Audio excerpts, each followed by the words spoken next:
Llevo un tiempo pensando que la labor del diablo es robarle a la Iglesia el Evangelio. Estoy totalmente convencido. Él se disfraza de luz, dice la palabra de Dios, se disfraza de ángel de luz. ¿Para qué?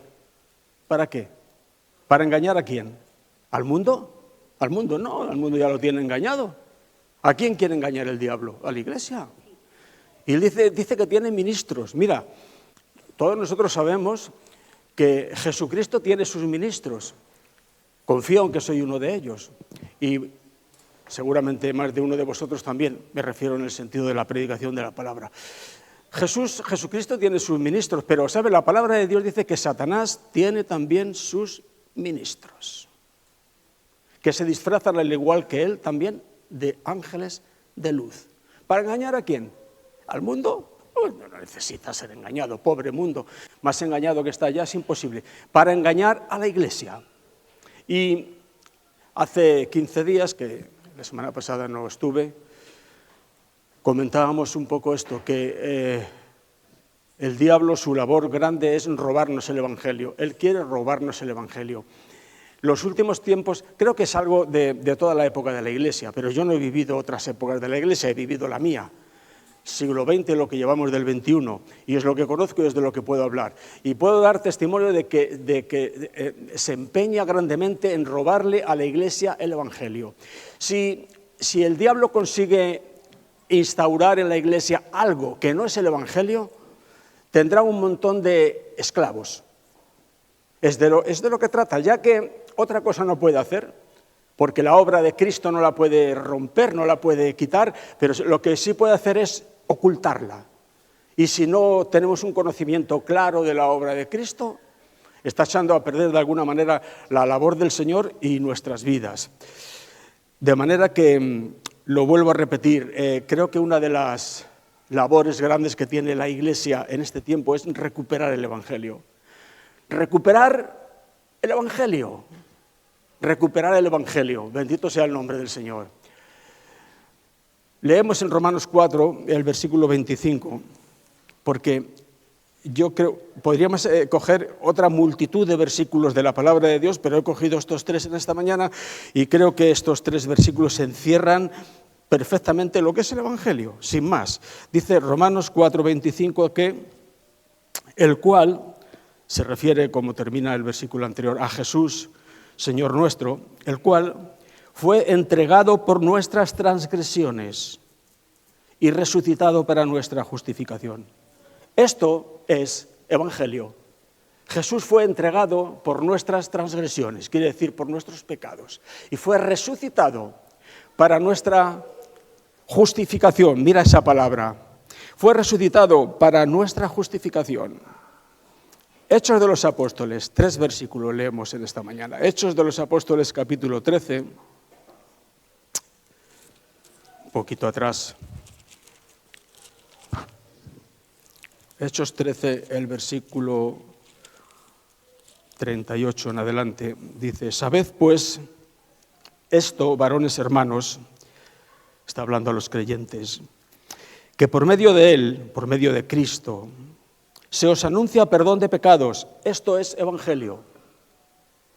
Por medio de Cristo se os está anunciando perdón de pecados. Esto y ninguna otra cosa es Evangelio. Y que de todo aquello, dice el 39, de que por la ley de Moisés no pudisteis ser justificados, en él, en Cristo, es justificado todo aquel que cree. Mira, estamos encontrando una y otra vez esta palabra, justicia, justificación, justificado. El versículo 40 dice: mirad pues que no venga sobre vosotros los que está dicho en los profetas. Aquí está citando a Habacuc, el capítulo 1 y el versículo 5. Allí dice: mirad, oh menospreciadores, y asombraos y desapareced, porque yo hago una obra en vuestros días, obra que no creeréis si alguien os la contare. Mira, el Evangelio es de tal calidad que ya advierte aquí el apóstol, dice: mirad que no caigáis en lo que dijo el profeta, que haré una obra en vuestros días que si alguien os la contare, vosotros no la creeréis. Quiere decirse, la gente piensa que creer el Evangelio es lo más sencillo del mundo. Creer el Evangelio es lo más difícil del mundo, a menos que el Espíritu Santo haga una obra en el corazón de los oyentes. Por eso aquí el apóstol advierte, que no os vaya a pasar como el reproche del profeta, que os anunciaré algo que no seréis capaces de creerlo. Y Romanos 5.1, tan conocido. Romanos capítulo 5, versículo 1, dice allí, es un poco el broche, el cierre, ya digo, podríamos haber citado infinidad de versículos más. Dice allí, justificados, otra vez esta palabra por ahí, justicia, justificados. Justificados pues por la fe, tenemos paz para con Dios, por medio de nuestro Señor Jesucristo. Justicia. Entregado por nuestras transgresiones, resucitado para nuestra justificación. Justicia. Tenemos justificados, pues, por la fe.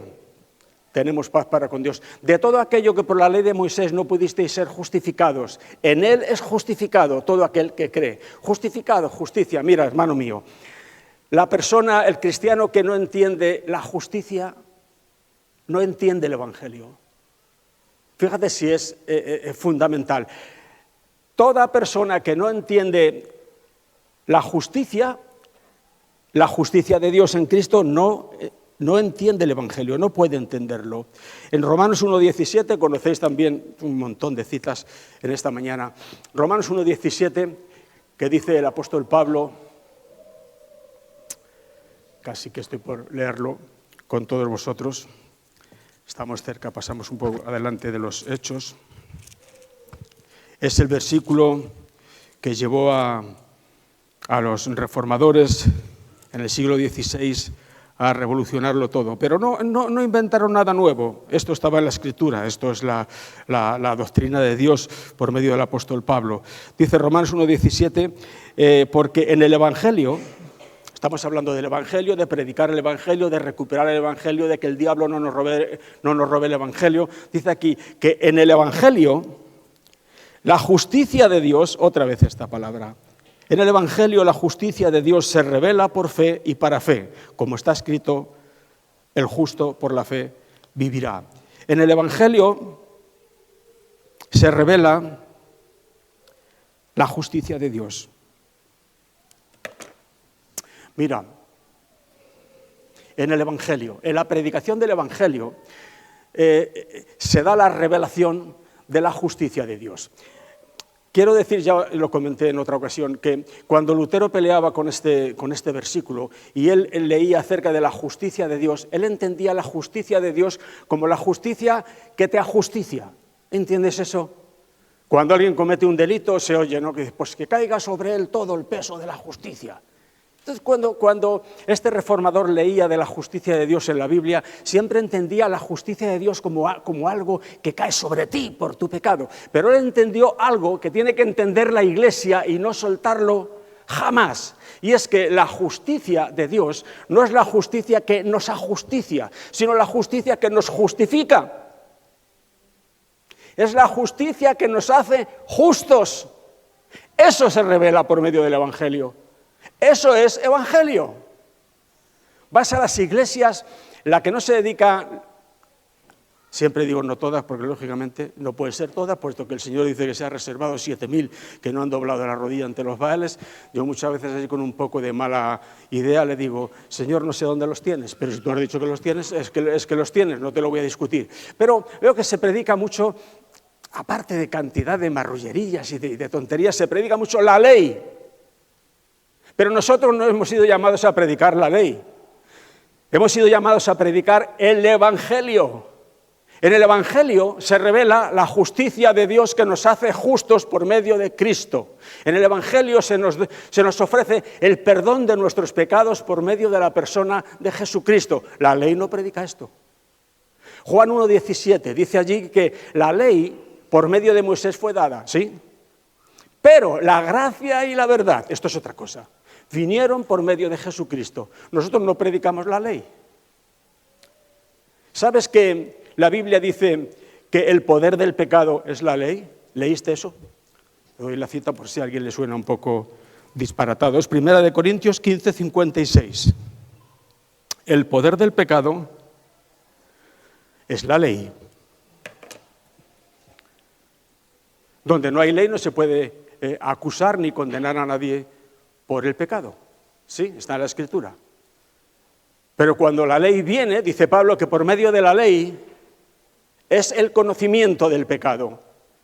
Se predica la ley en la Iglesia como si la ley fuese el medio a través del cual obtenemos nuestra salvación delante de Dios, obtenemos nuestra justificación delante de Dios. Y esto es una mentira del diablo que hay que erradicarla de la Iglesia para siempre. La traen sus ministros disfrazados de ángeles de luz, pero es mentira, es mentira, es mentira. La palabra de Dios dice, el pecado no puede enseñorearse ya de vosotros. No quiere decir que no lo cometas. Lo cometes, y yo también, tú no quieres, ni yo tampoco. Y no cometemos, ninguno de nosotros, estoy seguro, pecados groseros como los que se mencionan cuando se describen las obras de la carne, cosas verdaderamente groserías, no.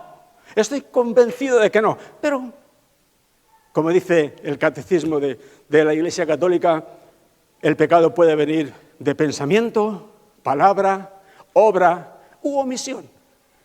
Quiere decirse que pecar es algo que, mira, es que de alguna manera, perdóname hermano mío, de alguna manera pecado es todo. Podríamos decir que cada uno de nosotros, aparte de Cristo, somos pecado con patas. Todo es pecado. Claro, lógicamente que una vez que entramos en el conocimiento de Dios, en sus caminos y su doctrina, no caemos ya en cosas groseras. Por supuesto que no, porque dentro de nosotros se ha instalado una nueva vida por el Espíritu Santo. Nuestros deseos han cambiado, lo que antes anhelábamos ahora, ya no caemos en esas cosas, pero eso no quiere decir que ya nunca más pecamos. Ahora bien, la palabra de Dios dice que el pecado, ese pecado que a veces Dios no lo quiera y cuanto menos mejor, pero ese pecado que a veces viene, no puede enseñorearse de ti. No puede subyugarte, no puede cogerte del cuello y decirte, te tengo aquí otra vez como mi esclavo. Dice, no, el pecado no puede enseñorearse de vosotros porque vosotros no estáis bajo la ley, sino bajo la gracia. Hermano mío, ¿es mío eso o es de la palabra de Dios? ¿Lo leíste o te dedicas a leer el Mortadelo? Sí que has leído eso en la palabra de Dios, ¿no? No estamos bajo la ley, hermano mío, no estamos bajo la ley, no estamos bajo la ley, sino bajo la gracia. El que no entiende esto dice, bueno, si tú le levantas la ley a la gente, se van a conducir como cabras, porque la cabra tira al monte. La cabra sí tira al monte, pero la oveja no. ¿Qué somos, cabras u ovejas?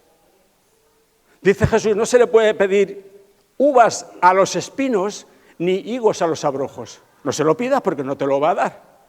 Tú no puedes pedirle uvas a un espino. Predícale, enséñale, riégale, haz lo que quieras, pero un espino no te va a dar nunca uvas. Ahora Jesús dice, haced el árbol bueno y dará fruto bueno por naturaleza, de suyo. ¿Necesitamos predicarle a un melocotonero para que nos dé melocotones? No.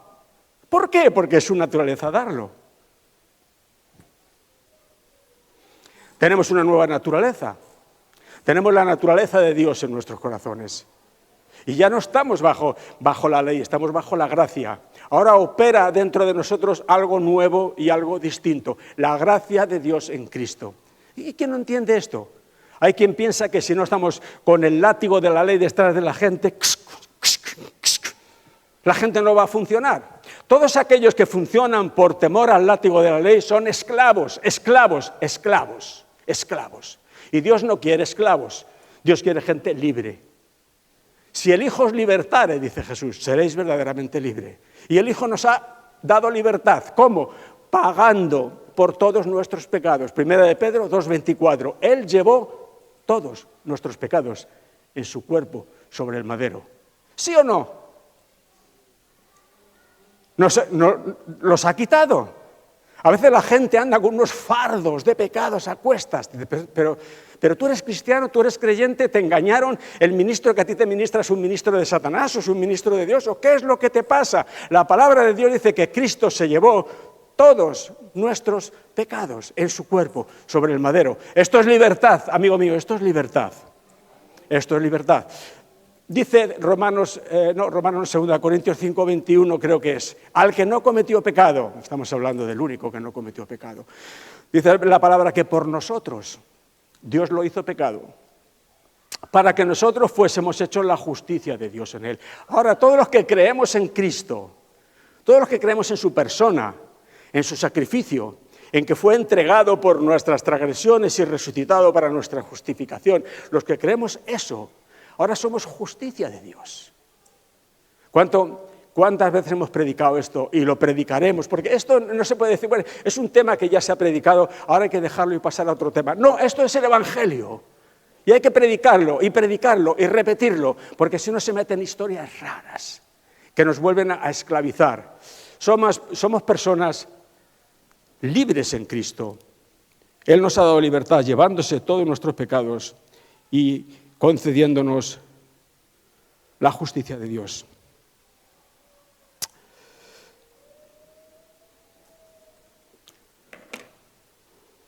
No sé por qué a la Iglesia le cuesta tanto creer que la justificación es una realidad.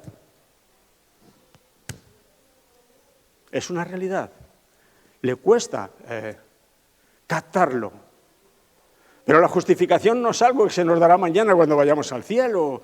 La justificación es una realidad viva hoy en día. Mira, la Iglesia ha sido muy... La Iglesia o los ministros que han ministrado a la Iglesia, que solo Dios sabe, Héctor, de quién son ministros. Yo no me quiero meter en esos charcos. La Iglesia ha sido muy eficaz a la hora de predicar el pecado.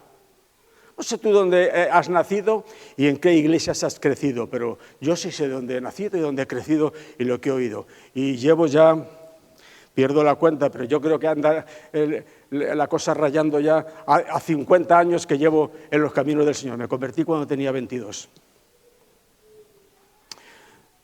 Y he oído predicar acerca del pecado y del arrepentimiento. El arrepentimiento sí que dijo Cristo, arrepentíos si creéis en el Evangelio. Habría que tocar qué es exactamente el arrepentimiento. Porque con esto del arrepentimiento traen un manoseo y traen un galimatías y vuelven a condenar a la gente. El arrepentimiento es sencillamente, tú eres un hombre que has estudiado en el seminario, el arrepentimiento es sencillamente un cambio de mentalidad. Metanoia, un cambio de mentalidad. Jesús dice arrepentíos. ¿Arrepentíos de qué? Cambia tu forma de pensar. Cambia tu forma de pensar con respecto a qué. Con respecto a esto. Hasta ahora has pensado que tú puedes justificarte y presentarte bien delante de Dios por tus buenas obras, por guardar la ley. Arrepiéntete.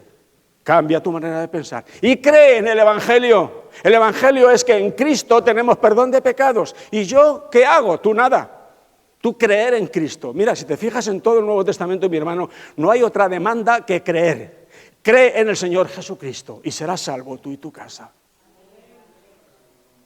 A todo aquel que cree. A todo aquel que cree. No se añade nada más. Digo, entonces la buena conducta, hermano mío, déjalo quieto. Volvemos a lo mismo, no se le pueden pedir uvas a los espinos. La nueva conducta la va a producir Cristo por el Espíritu Santo en ti. Dale tiempo. Últimamente nos ha tocado andar de médicos en este último año y medio. Imagínate que yo voy al médico, el miércoles tengo que ir de nuevo a una revisión. Yo voy al médico y le digo, vengo a que me sane. Esto es lo que me pasa, yo vengo a que usted, que es el especialista, el médico, me sane. Y el médico me dice, no, tú vete a tu casa y te curas. Y cuando te cures vienes a verme. Es una santez esto. Pero esto es lo que se predica. Tú tienes que dejar esto y dejar lo otro y dejar lo de más allá y cuando lo hayas dejado todo vienes a Cristo. Mentira del diablo, porque el diablo sabe que eso jamás, nunca ocurrirá. Siempre quedará algo, siempre quedará algo. Te tiene ahí agarrado. Tú límpiate de todo, déjalo todo y luego vienes a Cristo. Esto es lo que se predica. Esto es una bobada, una sandez. Cristo es el gran médico. Hay un himno que se cantaba en las campañas de Billy Graham que decía, tal como soy de pecador, tal como somos de pecadores, Venimos a ti, porque tú eres el gran médico. Y tú producirás en mi corazón un cambio por el Espíritu Santo. Y nadie tendrá que sacudirme con el látigo de la ley para que yo suelte esto en plan de esclavo, sino que yo como un hombre libre lo dejaré, porque tu Espíritu Santo lo produce en mí. Después de venir a ti, oh gran médico, y tú darme la medicina de tu sangre, la medicina de tu Santo Espíritu, es cuando mi vida empieza a sanar. Y a dejar esto, y a dejar lo otro, y a tomar aquello, y a coger lo otro. A la gente se le pide que se limpie de todo antes de venir a Cristo, o que se limpie de todo antes de bautizarse, lo cual viene a ser algo pues, muy similar. No, mira, por esa vía, mi hermano, no tendría derecho a bautizarse nadie, absolutamente nadie, porque sí nos hemos quitado lo más gordo, por decirlo así. Yo no hago esto, no hago aquello, no hago lo de más allá. Vale, hasta ahí está todo muy bien, pero ¿estás completamente limpio de todo pecado para que te admitan en el bautismo? ¿O tu gente la que te bautiza solamente con que te des un poco con el cepillo y te quites lo más gordo ya les vale? ¿Qué juego es este? Tal como soy de pecador, venimos. Nos bautizan, un acto de fe. Allí muere el hombre viejo y resucitamos a una vida nueva. Y esa vida nueva empieza a desarrollarse. Cuando tienes un niñito, ahí tenemos una vida nueva. Pero no es una vida nueva plena, esa vida tiene que dar mucho de sí, tiene que desarrollarse. Luego le ves a los 5 años, a los 10, a los 15, a los 30, a los 60 y ha habido un desarrollo. Con el nuevo nacimiento es igual. De pronto naces, sí, naces, pero es que todavía tienes este defecto, todavía caes de aquel. Sí, pero yo ya soy de Cristo. Porque a mí Dios me admite en Cristo. No me admite porque soy ya completamente limpio de mis pecados. Porque eso es imposible fuera de Cristo. Parecen cosas de perogrullo, pero no lo son. Son cosas muy serias. Porque todo lo que se salga de esto carga a la Iglesia. Y decía que la Iglesia ha sido como muy diestra en predicar el pecado. Predicar el pecado. El pecado. Hace poco había un vídeo por ahí de alguien conocido que predicaba esto. Porque no se puede consentir el pecado en la Iglesia. Porque hay que yo que soy tampoco partidario de disciplinar. Yo tendría que ir el primero al rincón de la disciplina con el que yo quiero llevar allí. La barbaridad. No, pues dicen que sí, que hay que disciplinar. Que tal. Y en todo caso confrontar a la persona con la Iglesia, como dice en Mateo 18, y si no te hace caso, dilo a la Iglesia, si no, tenle por gentil y pecador.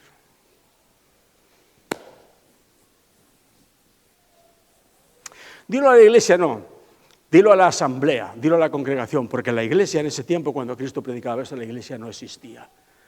No existía. Cristo estaba hablando a unos judíos que aún vivían bajo la ley, que tenían en la ley toda su seguridad, y Cristo estaba por todos los medios rompiéndoles la seguridad que tenían en la ley, provocando que se arrepintiesen de esa actitud y que viniesen al Evangelio por la fe. Y por eso Cristo predica estas cosas como otras muchas. Pues esto no quiere decir que esto sea la norma para la Iglesia. Coger a una persona, como a veces ha habido hermanos que han testificado y han contado, que es que lo sacan aquí y lo confrontan delante de toda la Iglesia. Y ya no por cosa seria, porque si hay una cosa seria, con mucha mano izquierda, con mucho cariño, sin que esto se propague, ni sea como decíamos el otro domingo, algo de prensa rosa, sino con mucho cuidado y en un rinconcito hablas con él. Y al final, si tienes que sacarlo de la Iglesia, lo sacas de la Iglesia. Gracias a Dios, en 20 años no se nos ha dado ni un solo caso. Si alguien no funciona bien y no se ha acomodado a la Iglesia, el solito ha salido y no ha vuelto. Pero no hemos tenido que... Creo que el mismo Espíritu Santo de la Iglesia hace de criba y todo aquello que no se ajusta, ello solo sale. Pero bueno, puede darse el caso en que haya que llegar a ese extremo, de sacar a alguien de la Iglesia, como aquel de Corinto, que Pablo dijo sacar a este elemento de en medio vuestro. Era un tema serio lo que aquel estaba haciendo. Pero la predicación acerca del pecado y resaltar el pecado y venga con el pecado. Mira, ahí el ministro que se dedique a predicar acerca del pecado siempre nos caza. ese siempre da en el clavo, siempre acierta. Porque ¿quién es el que puede levantar la mano y decir yo no he cometido absolutamente nada? Nadie. Entonces cualquiera que se plante aquí y predique acerca del pecado, pega de lleno, siempre acierta. Pero el Evangelio no es eso, eso es la ley. Por medio de la ley es el conocimiento del pecado. Cuando tú estás trayendo a la iglesia el conocimiento de su pecado, estás predicando la ley. Pero el Evangelio es otra cosa. El Evangelio da por sentado que tú y yo somos pecadores. Por supuesto, solo faltaría, no hay justo ni aun uno. Pero el mensaje del Evangelio es que en Él, en Cristo, tenemos perdón de pecados. ¿Tú sabes lo que es coger todo el fardo de todos los pecados de tu vida cometidos y los que se cometerán, aunque suene raro eso, también? Ponerlos en un fardo y cargarlos sobre las espaldas de Cristo que pagó por ellos allí en la cruz. ¿Qué hace la gente todavía cargando con su pecado? Es desmerecer el sacrificio de Cristo, entre otras cosas graves, pero yo creo que la más grave es desmerecer el sacrificio de Cristo. Decir, no, el sacrificio que tú hiciste en la cruz, yo tengo que hacer cositas para librarme de mi pecado, para ser limpio delante de Dios, para ser buena persona. Es una locura. Lo que pasa es que, como decíamos al principio, este versículo de Hechos 13, yo haré una cosa que cuando alguien os la anuncie, no la creeréis.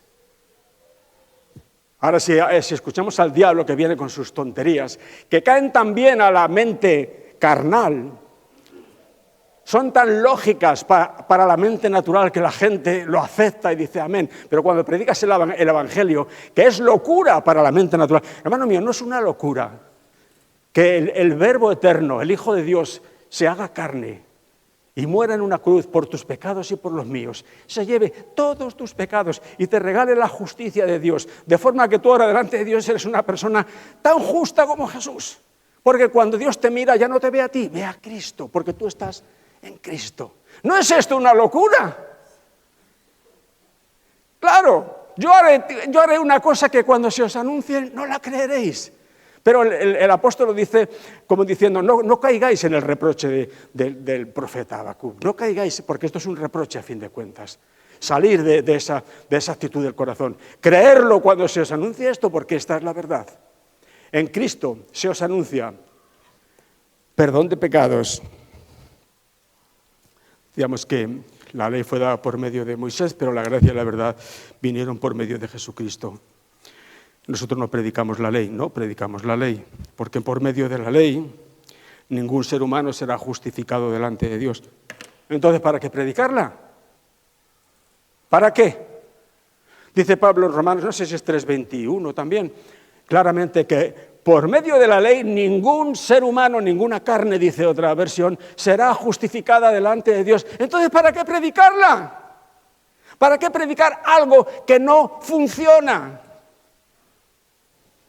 A la gente le gusta eso, porque les das cancha, porque ahí ellos pueden entrar y tratar de ser buenos y poco hipocritilla, con sonrisa de ganador de un Oscar, y al final le nombran diácono, y ahí yo tengo mi protagonismo. Le gusta esto a la gente, pero eso es orgullo y pecado sucio del diablo. Por medio del cumplimiento de la ley de Dios, que la ley de Dios, por otro lado, es buena, es justa, es santa, no hay ningún problema con la ley. El problema está en nosotros, que no podemos cumplirla. Por eso el apóstol dice, por medio de la ley ningún ser humano será justificado delante de Dios. Eso es la ley, que produce ira, que lo único que nos declara es lo malos y lo perversos que somos, y nos deja ahí tirados. Pero el Evangelio, ¿tú sabes lo que significa la palabra Evangelio? Buenas noticias. Lo que nosotros predicamos es una buena noticia. Hermano mío, si tú pones tu fe en Cristo, en la persona de Jesucristo nuestro Señor, si tú crees con todo tu corazón que Él se llevó tus pecados en esa cruz, si tú crees con todo tu corazón que fue resucitado de entre los muertos para tu justificación, si tú crees de todo corazón que el santo, el que no cometió pecado, por ti y por mí fue hecho pecado para que tú y yo fuésemos hechos la justicia de Dios. Si tú crees eso, no se te pide nada más, porque al creer eso, tú te conviertes en un árbol bueno. Y cuando eres árbol bueno, comienzas a dar fruto bueno por naturaleza. Cambias de ser un espino a ser un ciruelo, perdón. Pero Rebeca tenía ciruelos en su huerto y yo he visto que alguna ciruela pocha o llena de bichos también salía. Quiere decir que, bueno, que aún siendo un árbol bueno, la carne nos puede ganar por la mano alguna vez y cometer lo que no debiéramos. Pero el árbol es un árbol bueno y su fruto en general es un fruto bueno. Bendito sea el nombre del Señor. ¿Quién ha obrado eso? Eso es una obra de Cristo, del Espíritu Santo. Bueno, todas estas cosas son solamente para liberación. Para liberación. Al predicar solamente sobre el pecado y sobre el pecado continuamente, piensan que están limpiando la era. Cuanto más prediquemos sobre el pecado y sobre el pecado, más la gente se esforzará por dejar el pecado y cada vez conseguiremos una iglesia más limpia y más blanca. ¡Mentira! Mentira. Cuanto más predique sobre el pecado, más pecado habrá en la iglesia. Lo harán de una forma camuflada, de una forma farisaica, de una forma... Pero lo harán a escondidas, pero no estás erradicando el pecado. Pero la gracia de Dios sí erradica el pecado, porque la gracia de Dios cambia el corazón. ¿Sí o no? Yo creo que mi esposa estaría contenta conmigo si ella supiera que yo estoy con ella y le soy fiel porque lo manda la ley. ¿Tú crees que eso la iba a convencer? Yo, si no fuese porque la ley de Dios lo manda y Dios me ve, a lo mejor yo echaba una canita al aire por ahí, pero no puedo hacerlo porque lo manda la ley. ¿Eso iba a satisfacer a mi esposa? Ahora, si mi esposa sabe que yo estoy con ella porque la amo con todo mi corazón, no necesito leyes. No, Señor. Como dice Pablo en Gálatas, el amor es el cumplimiento de la ley. Cuando dice el fruto del Espíritu es amor, gozo, paz, paciencia, benignidad, bondad, fidelidad, mansedumbre, templanza, dice Pablo al final, contra tales cosas no hay ley. ¿Por qué? Porque estas cosas superan con creces a la ley y además son del corazón, porque la ley siempre es un cumplimiento externo, de fachada, falso, pero lo que el Espíritu Santo produce sale del corazón, es genuino. ¿Dónde estamos? En la mala conciencia que produce en los cristianos el que se les predique continuamente esto. No es el Evangelio. No sé si los pastores no, los ministros que predican este tipo de cosas, muchos de ellos probablemente sean víctimas también, porque a ellos también se les enseñó mal, piensan que esto ha de funcionar así. No sé si alguno tendrá algún otro interés, porque de esta forma, a base del látigo de la ley, mantienes el rebaño a la fuerza. Pero eso no funciona. Eso no funciona. ¿Cuántas veces me habéis oído decir, si tú entras por esa puerta y no encuentras aquí a Cristo, cuanto antes salgas por allí lo busques en otro lugar mejor? Porque se trata de encontrar a Cristo. No de encontrarme a mí, no de que yo tenga aquí número, ni sea más famosillo. Se trata de que tú encuentres a Cristo. Yo de verdad, si entro en un lugar donde veo que hablan de segunda mano, que no conocen a Dios, en el primer descanso, mientras se recoge la ofrenda, me voy. ¡Me voy! Mira, mi hermano, hace como aproximadamente 20 años, por ahí debe andar, no le debe faltar mucho, que empezamos a reunirnos. Cuando nosotros, mi familia, vinimos a Burgos hace 30 años, comenzamos a reunirnos en la iglesia del padre de Rebeca, del pastor Dionisio Viller, y luego pasamos a otra iglesia, la iglesia de San Francisco se llamaba entonces, donde el pastor era Chusmi, no recuerdo su nombre, Chusmi, Roberto ya faltaba, sí. Y luego José María Goñi, sí. Jesús María Goñi, sí, exactamente. Y estuvimos allí con ellos 10 años. Y luego Chusmi murió por un tumor en la cabeza. Bueno, la iglesia de San Francisco se deshizo, porque al final, al faltar el pastor, unos salieron para acá, otros para allá. Y un grupo bastante majo se unió a la iglesia del padre de Rebeca, formaron iglesia entre los dos grupos y ahí permanecen. Y nosotros, como no éramos de aquí, ni pertenecíamos a una iglesia ni a otra, sino que éramos un añadido, habíamos venido de Madrid, éramos como un pegote, pues lo que decidimos fue iniciar algo nuevo. Y empezamos, como hace 20 años, reuniéndonos en casa de Dani y de Rebeca, en el pueblo, cuando ellos vivían en la Nue de abajo. Cogíamos el coche, íbamos allí el domingo por la mañana y nos reuníamos. Ellos dos, mi esposa y yo, vosotros tendríais probablemente a Ethan, no sé si a John también, recién nacido chiquitín, y aparecía por allí con nosotros Roberto Montoliu. Recuerdo que siempre le llevaba conmigo, y Loida vivía en aquel tiempo con vosotros, mi hija Loida, y algún domingo se añadía también. Ese grupito allí. ¡Ridículo! En un pueblo allí a 18 kilómetros. En su casa empezamos.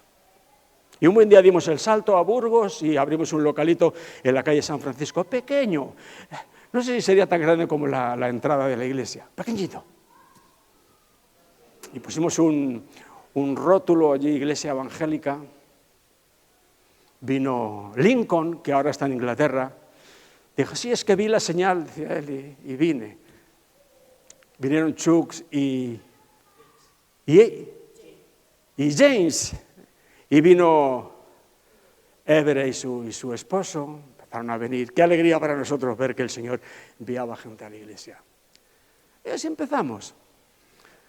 Luego nos fuimos trasladando a otro local y a otro, y este puede que sea el cuarto ya. Y van a ser ya 20 años. Y yo me constituí a mí mismo, fíjate tú que, en pastor de la iglesia. Bueno, la verdad que ellos también estaban y ellos lo aceptaron. A mi mujer le dije en casa, como se te ocurre decir que no, vamos a tener problemas. Entonces ya la tenía, pero ellos también lo aceptaron y a mí no me nombró pastor ninguna denominación. Yo hace muchos años que pertenecía a las Asambleas de Dios, luego dejamos aquello. Ni Asambleas de Dios, ni Asambleas de Hermanos, ni ninguna denominación. Me hice pastor yo solito. ¿Qué te parece? ¿Qué orgullo? ¿Qué soberbia? ¿Y qué mal? Pero mira, mi hermano, yo tuve un llamado del Señor cuando tenía 19 años, cuando aún no era cristiano, me convertí a los 22. Pero yo tuve un llamado claro del Señor a mi corazón. Me habló claramente durante 2, 3, 4 días, no recuerdo claramente el mismo mensaje. Yo le decía, ¿esto qué quiere decir? Tenía un crucifijo allí en mi habitación y yo le decía al crucifijo, sí, pero ¿esto qué es? ¿Qué quiere decir esto? Porque yo no era evangélico y no conocía el lenguaje evangélico. Más tarde, cuando me convertí y entendí cómo el pueblo evangélico hablaba conforme a las Escrituras, comprendí lo que aquella voz me estaba diciendo al corazón. 19 años tenía. Quiero decir que tampoco fui yo solito el que me nombré pastor. Ahora, el otro domingo hablábamos de que el Señor no se anda nunca con prisas. Tenía yo 19 años, me convertí a los 22. Y llegué a ser pastor, por decirlo así, hace 20 años, o sea que sería cuando tenía 50. De los 22 a los 50. Hay unos cuantos años. Comiéndote por dentro, porque tienes algo de Dios, tienes revelación de Dios, te da entendimiento de la Escritura. Tú, hermano, que vienes a menudo y escuchas, juzgarás si lo que digo es cierto o no. Tampoco soy el apóstol Pablo, pero un cierto conocimiento y una cierta revelación de la Escritura el Señor me la ha dado. Y la he tenido, y veía estas cosas que se ven y me recomía por dentro, pero yo no era nadie, ni siquiera me daban para recoger la ofrenda, nadie. Y nada podía hacer. Como Caleb, aguantando 40 años en el desierto, con una visión distinta a toda aquella gente, pero no le quedaba otra que aguantar hasta el día de Dios. Llegó el día donde ocurrió todo esto que he comentado, y abrimos la iglesieta y comenzamos y hasta aquí, en el nombre del Señor, hasta aquí hemos llegado. Quiero decir con esto que nadie tenga deseo ni ansia de ser pastor por ninguna otra cosa que por predicar el Evangelio de nuestro Señor Jesucristo y liberar a las almas de las garras de Satanás. Que no haya en tu corazón ningún otro motivo. Si tu único motivo es ese, Dios te bendecirá. Hay gente que dice, como me comentó un hermano, un caso en que, en fin, le dijeron, es que has destrozado mi ministerio, porque no le dio paso, no le dejó que él, algunos es que vienen derechitos hasta la cocina. No se le permitió, dijo, oh, es que has destrozado mi ministerio. Mira, mi hermano, tú te puedes encontrar una puerta cerrada respecto a tu ministerio una y otra vez, pero si Dios te ha llamado a ti y Dios te ha dado a ti un ministerio, ese ministerio no te lo puede destrozar nadie. Tú tampoco no puedes abrir las puertas a patadas, tendrás que esperar que Dios la abra. Dios dice, aquí yo he puesto una puerta abierta delante de ti, la cual nadie puede cerrar. Y ese es el momento. Moisés estaba en el desierto cuidando las ovejas, nadie lo conocía y era un don nadie, pero ese era el hombre de Dios. Y en un momento determinado, en el tiempo de Dios, que siempre es justo y perfecto, le habló desde en medio de una zarza que ardía y lo comisionó para la gran labor que hizo. Bueno, que me voy por los cerros de Úbeda. Concluyendo, estamos para predicar el Evangelio. Para predicar el Evangelio. Para predicar el Evangelio. Bendito sea el nombre del Señor. Y el Evangelio es este. Y no hay añadidos.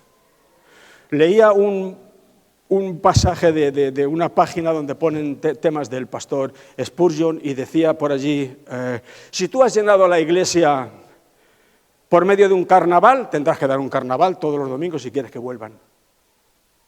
¿Sí? Es así. Se llenan las iglesias a veces con toda una serie de ofrecimientos, que parece esto el economato de no sé qué empresa. Ven aquí que es más barato. Claro que el Señor da todas las cosas, pero el Evangelio, por el amor de Dios, el Evangelio es esto, que en Cristo tenemos perdón de pecados. Cuando tu corazón por fin entiende esto, que cuesta, tú lo sabes que cuesta, mira que cuesta digerir esto, que se llevó Cristo todos tus pecados, entonces tú dejas de tener conciencia de pecado, dejas de tener conciencia de culpabilidad. Qué mal andar por la vida siempre con una conciencia cargada, siempre una conciencia cargada. Nunca es suficiente, nunca hacemos lo bastante. Culpabilidad, carga. Es incredulidad.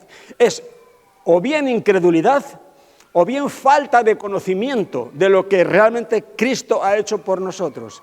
Pero si estamos dando conocimiento por medio de la predicación del Evangelio y no se acepta, entonces ya es incredulidad. Y los únicos perjudicados somos nosotros. Bendito sea el nombre del Señor. Si yo te pregunto, y ya terminamos con esto, ¿dónde está tu pecado ahora mismo? Tus pecados, todos tus pecados, todos los pecados de tu vida, ¿dónde están? ¿Los llevas tú a cuestas? ¿Están sobre tus espaldas? El diablo quiere que estén sobre tus espaldas todos los días de tu vida para que te hagan daño, para que te condenen, para que te apoquen. Pero Cristo se los llevó. Es así de sencillo. Se los llevó. El pecado ya no está. Muchos citan, porque dice la Biblia que vuestro pecado ha hecho separación entre Dios y vosotros. Sí, pero eso es del profeta Isaías. Eso es en el Antiguo Testamento. Pero ahora Cristo ha venido y todos nuestros pecados se los ha llevado. Ahora ya no hay ningún pecado que haga separación entre Dios y nosotros. Cristo lo quitó. Somos libres. Pedimos de todo corazón la ayuda del Espíritu Santo para que Él haga que nuestros corazones asimilen esta verdad. Que hermano mío, al mío le cuesta a veces también. Me cuesta No entenderlo, lo entiendo muy bien y lo acepto, lo creo con todo mi corazón. Pero a veces, te pasará a ti también, me cuesta perdonarme a mí mismo. ¿Te pasa? Sobre todo cuando has herido a terceras personas por alguna cuestión tuya personal. Sabes que Cristo te ha perdonado, sabes que aquello está pagado. Si no crees eso, eres un incrédulo y estás pisoteando la sangre de Cristo y maldiciendo su obra en la cruz. No, eso no lo vamos a hacer, creemos que es así, pero nos cuesta perdonarnos a nosotros mismos. Es que mira lo que hice, mira lo que hice, mira lo que hice. En Hebreos capítulo 8 y capítulo 10, allí donde se habla del nuevo pacto, inaugurado con la sangre de Jesucristo, dice que una de las características de ese nuevo pacto, dice el Espíritu Santo, es que seré propicio a vuestras injusticias, no a vuestras justicias, no a vuestras buenas obras, que son, como dice el profeta, delante de mí como trapos de inmundicia, no. Seré propicio a vuestras injusticias, seré propicio a vuestros pecados. Eso es fuerte. Y dice el Señor, por medio de su Espíritu, y nunca más me acordaré de sus pecados y de sus transgresiones. ¿Lo leíste? Si no lo leíste, te doy la cita que puede resultar. Hebreos 8:12 y Hebreos 10:17. Hebreos 8:12 y Hebreos 10:17. Marca eso en la Biblia y léelo continuamente una y otra vez. Es para recordar en nuestro corazón que Dios no se acuerda ya más de nuestros pecados y de nuestras transgresiones. No se acuerda ¿por qué? Porque le dio Alzheimer a Dios y se le olvidó. No. No se acuerda porque los puso sobre la espalda de Cristo, se los llevó todos. Y en función de eso, Él ya no se acuerda más. ¿Por qué te acuerdas tú? ¿Por qué dejas que el diablo te cargue con ellos cuando Dios dice, yo ya me olvidé? Levántate. Predicaba Dani el domingo pasado acerca de eso. ¿Era levántate? Sí. Levántate y vive. Que tú no sabes la que esta vez me he pasado 7 pueblos, me he pasado de frenada, esta vez la he liado seria. Levántate en el nombre del Señor. Lo que honra al Señor, lo que de verdad le honra, es que en medio de tu caída, que ha podido ser seria, ha podido ser dura, que tú te atrevas en el nombre de Jesús a levantarte sobre su sacrificio y decir, sí, lo que yo le he hecho es duro, lo que yo he hecho está mal, pero creo con todo mi corazón que Cristo pagó por... Si tú te atreves a levantarte y a vivir, aunque te parezca mentira, eso le honra a Dios. Porque si no lo haces, estás negando que Él se lo llevó. El Evangelio, locura para los que se pierden, pero poder de Dios para todo aquel que cree. Hermanos míos, espero que el Espíritu Santo nos ayude mucho en esta mañana a través de esta predicación. Tenemos que seguir dándole duro al diablo. A la gente le gusta entretenerse con otras cosas. No queremos entretenimientos. No queremos entretenimientos. Queremos paz del alma. Queremos paz aquí dentro, que solamente viene por el perdón de los pecados de nuestro Señor. Los entretenimientos luego, a uno le gusta el fútbol, nos vemos el partidito, a otro le gusta ir al parque con los niños y se divierte, y el otro se hace una barbacoa. Perfecto, pero a la iglesia no queremos entretenimientos. Queremos el Evangelio. Es lo que realmente nos da vida. Vamos a ponernos en pie.